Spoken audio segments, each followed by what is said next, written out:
શ્રીમદ ભાગવદ ગીતા 17મો અધ્યાય। અર્જુન બોલ્યા, હે કૃષ્ણ, જે માણસ શાસ્ત્ર વિધિને છોડીને શ્રદ્ધા ભાવે જોડાયેલ દેવ આદિને પૂજે છે, એમની સ્થિતિ તો પછી કઈ ગણાય? સાત્વિકી, રાજસી કે તામસી?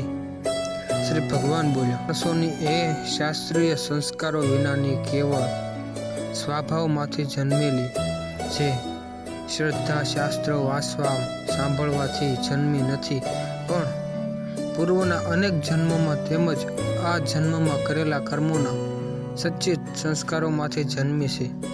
એ શ્રદ્ધા સ્વભાવ શ્રદ્ધા કહેવાય છે। શ્રદ્ધા સાત્વિકી, રાજસી અને તામસી આ 3 પ્રકારની જ હોય છે। એને તું મારી પાસે સાંભળ। હે ભરતવંશી, સૌ માણસોની શ્રદ્ધા એમના અંતકરણને અનુરૂપ હોય છે।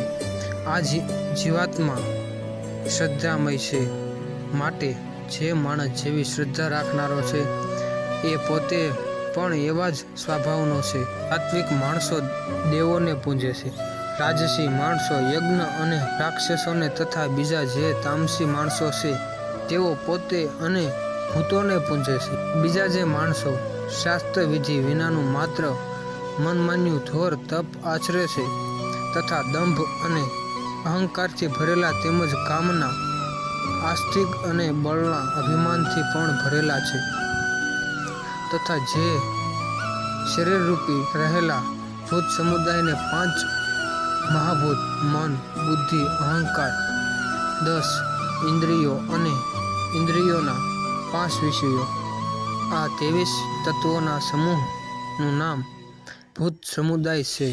અને અંતકરણમાં રહેલા મુજ પરમાત્મા પણ કુંજ કરનાર છે।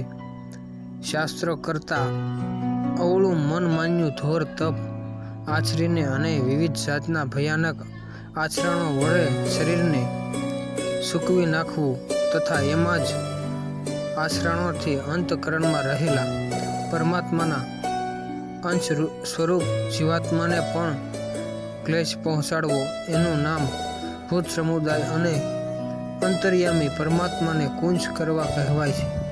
ભોજન પણ સૌને પોતપોતાના સ્વભાવ અનુસાર 3 પ્રકારનું ગમતું હોય છે, અને એ જ રીતે યજ્ઞ, તપ અને દાન પણ 3 પ્રકારના હોય છે। એમના આ જુદા જુદા ભેદને તું મારી પાસેથી સાંભળ। આયુષ્ય, બુદ્ધિ, બળ, આરોગ્ય, સુખ અને પ્રીતિ વધારનારા, રસયુક્ત, સ્નિગ્ધ, સ્થિર રહેનારા, જે પદાર્થોનો સાર ઘણા સમય સુધી શરીરમાં સ્થિર રહી શકે એવા ઓજપત્ર કરનારા પદાર્થોને સ્થિર રહેનારા કહે છે। અને સ્વાભાવિક રીતે મનને ગમે એવા આહાર એટલે કે ભોજન કરવાના પદાર્થો સાત્વિક માણસોને ગમતા હોય છે।